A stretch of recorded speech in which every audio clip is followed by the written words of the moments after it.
കോൺഗ്രസിൽ ഞാനടക്കമുള്ള ഒരാളും മുഖ്യമന്ത്രി സ്ഥാനാർത്ഥിയല്ല.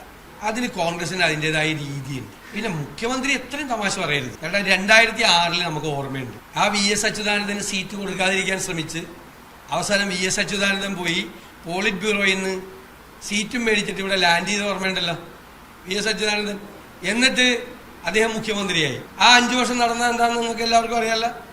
അത് കഴിഞ്ഞ് 2011 വീണ്ടും അദ്ദേഹം മുഖ്യമന്ത്രിയാകുമെന്ന് തോന്നിയപ്പോൾ ഭരണം തന്നെ വേണ്ടെന്ന് തീരുമാനിച്ച ആളാണ് ശ്രീ പിണറായി വിജയൻ. അപ്പം ഞങ്ങളെ അധികം ക്ലാസ് എടുക്കാൻ പറയണം. പഴയ കഥയൊന്നും എന്നെ കൊണ്ട് പറയിപ്പിക്കരുത്. VS പിണറായി വിജയനും തമ്മിൽ നടന്നിരിക്കുന്നതൊന്നും അത് ഞങ്ങൾ തമ്മിലൊന്നും ഉണ്ടാവില്ല.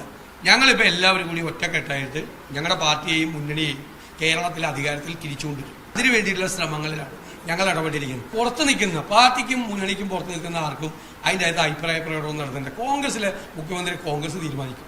കോൺഗ്രസിൻ്റെ ദേശീയ നേതൃത്വവും ഇവിടെ നിന്ന് ജയിച്ചു വരുന്ന MLA-മാരോടൊക്കെ തീരുമാനിക്കും. ഇത് പുറത്തു നിന്ന് CPM-ന്റെ ഒരു അജണ്ട നടപ്പാക്കാൻ വേണ്ടി കുറേ ആളുകൾ ഇങ്ങനെ പറഞ്ഞുകൊണ്ടിരിക്കുക. അതിന് ഓരോരുത്തരും പറഞ്ഞതിന് മറുപടി വേണ്ട.